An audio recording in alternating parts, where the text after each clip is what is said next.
Measures and scaling എന്ന ചാപ്റ്ററിൽ 144 പേജിലെ ടോപ്പിക്കാണ് sources of errors in measurement. Sources of errors in മെഷർമെൻറ്റിൽ പറയുന്നത് ഏതൊക്കെയാണ് എറേഴ്സ് ഓഫ് മെഷർമെൻറ്റിൻ്റെ സോഴ്സസ് എന്നാണ് പറയുന്നത്. ഒരു റിസർച്ച് ഒരു ഇൻ്റർവ്യൂ നടത്തുമ്പോൾ കുറച്ച് സോഴ്സസ് ഓഫ് എറേഴ്സിനെ കുറിച്ച് ശ്രദ്ധിച്ചിട്ടുണ്ടായിരിക്കണം. അങ്ങനെ കുറച്ച് എറേഴ്സിനെ കുറിച്ചാണ് പറയുന്നത്.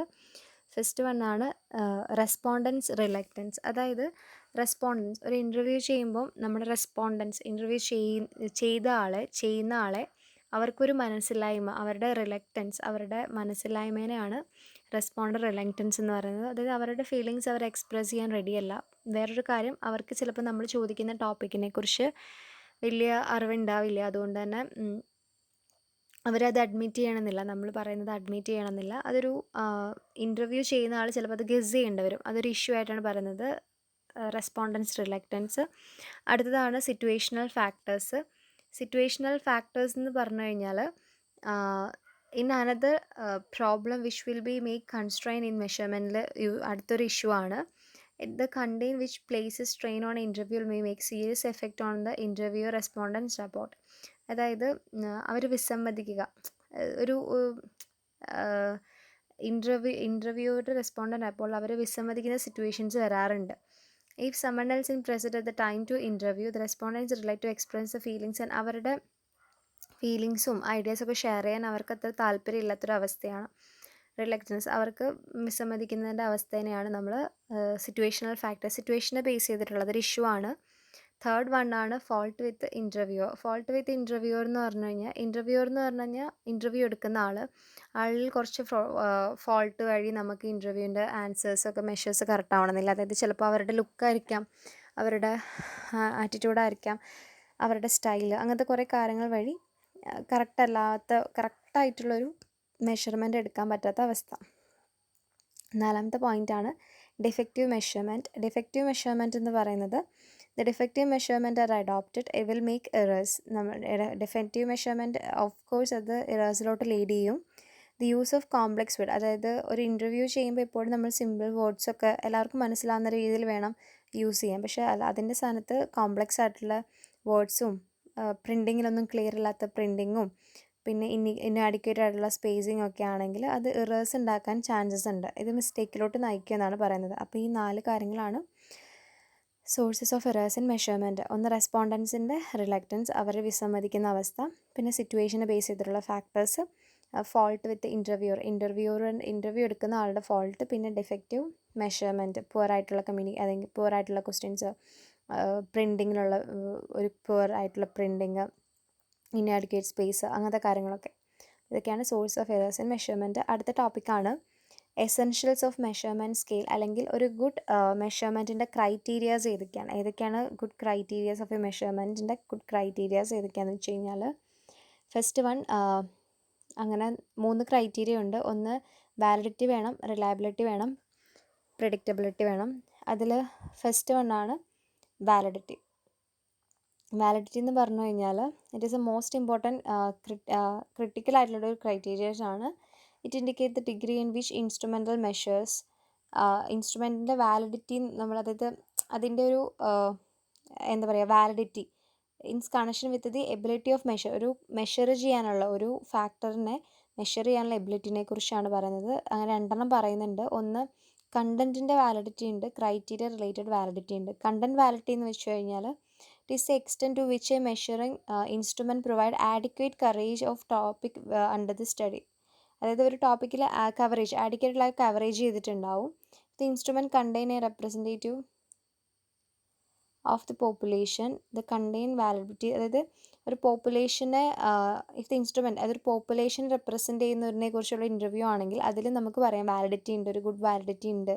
അല്ലാണ്ടൊരു എന്താ പറയുക, ജസ്റ്റ് ഒന്നോ രണ്ടോ ആളുകളെ ബേസ് ചെയ്തിട്ടുള്ള അതിൻ്റെ വാലിഡിറ്റി ഉണ്ടാവണമെന്നില്ല. അടുത്താണ്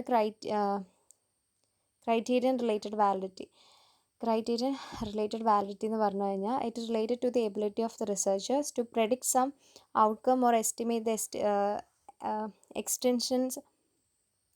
existence of the current situations. The concept with the criteria should possess the following quality like relevance, free from bias, reliability, availability. അതായത് ക്രൈറ്റീരിയനെ ബേസ് ചെയ്തിട്ടുള്ള കാര്യങ്ങളാണ് പറയുന്നത്.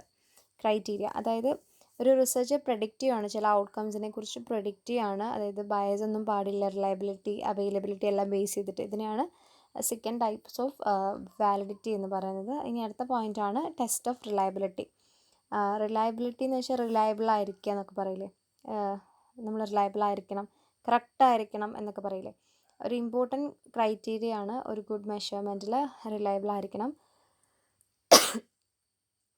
If the measuring instrument gives consistent result, ഒരു നമ്മൾ ചെയ്യുന്ന measures അല്ലെങ്കിൽ ഒരു ഇൻ്റർവ്യൂവിൽ എന്നും നമുക്കൊരു കൺസിസ്റ്റൻ്റ് ആയിട്ടുള്ള റിസൾട്ടാണെങ്കിൽ നമുക്ക് പറയാം ഇത് റിലയബിൾ ആണ്. അതേ സ്ഥാനത്ത് കൺസിസ്റ്റൻ്റ് അല്ലാണ്ട് ഓരോ ഇതിലും ഓരോ ഡിഫറെൻറ്റ് നമുക്ക് വേരിയേഷൻസ് കൂടുതലായിട്ട് വരണം, നമുക്ക് പറയുന്നത് ഇത്ര കൺസിസ്റ്റൻ്റ് അല്ല എന്നാണ് നമ്മൾ പറയുക. ഓക്കെ, അടുത്തതെന്ന് പറയുന്നത് reliability can be achieved in 2 ways. ഈ റിലയബിലിറ്റി 2 വേസിൽ നമുക്ക് അച്ചീവ് ചെയ്യാമെന്ന് പറയുന്നുണ്ട്. First standardize the condition under which the measurement take place. Standardize ചെയ്യണം. പിന്നെ design carefully, directions of measurement കെയർഫുള്ളായിട്ട് ഡിസൈൻ ചെയ്യണം. 2 കേസസാണ് റിലയബിലിറ്റി കൂട്ടാനുള്ളത്. ഇനി test of practicability. Test of practicability എന്ന് പറഞ്ഞു കഴിഞ്ഞാൽ the practicability of measuring instrument depends upon the convenience, economy and interpretability features. അതായത് പ്രാക്ടിക്കബിലിറ്റീനെ ബേസ് ചെയ്തിട്ട് വേണം നമ്മളൊരു ഇൻ്റർവ്യൂ സെറ്റ് ചെയ്യാൻ. The measuring instrument should be easy to administrate ചെയ്യാൻ ഈസി ആയിരിക്കണം. അതായത് കുറച്ച് വേർഡ്സ് പറയുന്നുണ്ട് ഈ പറയുന്ന പ്രാക്ടിക്കബിലിറ്റി നമുക്ക് ഫോക്കസ് ചെയ്യാൻ വേണ്ടി. ഒന്ന് എന്താ പറയുക, ഡീറ്റെയിൽഡ് ഇൻസ്ട്രക്ഷൻസ് കൊടുക്കണം. പിന്നെ സ്കോറിംഗ് കീസ് ഉണ്ടായിരിക്കണം. എവിഡൻസ്, അപ്പോൾ റിലയബിലിറ്റിനെ കുറിച്ചുള്ള എവിഡൻസ് ഉണ്ടായിരിക്കണം. ഗൈഡ്സ് ഉണ്ടായിരിക്കണം. Guides for using the test and റിസൾട്ടിൻ്റെ ഇൻ്റർപ്രിട്ടേഷൻ ചെയ്യുന്നതിനും ടെസ്റ്റ് യൂസ് ചെയ്യാൻ ഗൈഡ് ചെയ്യാൻ ഒരു ഗൈഡ്സും കൊടുത്തിട്ടുണ്ടായിരിക്കും. ഇതൊക്കെയാണ് പ്രാക്ടിക്കബിലിറ്റിയിൽ പറയുന്നത്. അടുത്തത് അപ്രോപ്രിയേറ്റ്നെസ് ഓഫ് സ്കെയിൽ എന്നൊരു ചെറിയ ടോപ്പിക്ക് പറയുന്നുണ്ട്. അതായത് ഒരു scaling suitability, to become a scaling suitable or appropriate research. ഒരു സ്കെയിൽ സൂട്ടബിളായിട്ട് യൂസ് ചെയ്യണമെങ്കിൽ റിസർച്ചേഴ്സിന് ഫുൾ നോളജ് ഉണ്ടായിരിക്കണം. റിസർച്ച് ചെയ്യാൻ പോകുന്ന കാര്യത്തിനെക്കുറിച്ച്, അവരുടെ സ്റ്റഡിയെക്കുറിച്ച് ഒരു ഫുൾ നോളജ് ഉണ്ടായിരിക്കണം. അവരെടുക്കുന്ന സാമ്പിൾ എവിടെ നിന്നാണ്, ഏത് യൂണിവേഴ്സിൽ നിന്ന് ഏത് സാമ്പിൾ എടുക്കണം, എങ്ങനെയുള്ള സാമ്പിൾ എടുക്കണം, അങ്ങനത്തേതിനെക്കുറിച്ച് ഫുൾ നോളജ് അവർക്ക് ഉണ്ടായിരിക്കണം. If various factors are logically related and the form of continued measurement, we can say that it is measurable or scalable. അതായത് കറക്റ്റ് രീതിയിൽ ലോജിക്കലിയാണ് എടുത്തിട്ടുള്ളത്, സെയിം ഐഡൻറ്റിറ്റിക്കലാണ് പോന്നിട്ടുള്ളത്, നമുക്ക് പറയാം അത് മെഷറബിൾ ആണ്, സ്കെയിലബിൾ ആണെന്ന് പറയാം. അടുത്തതാണ്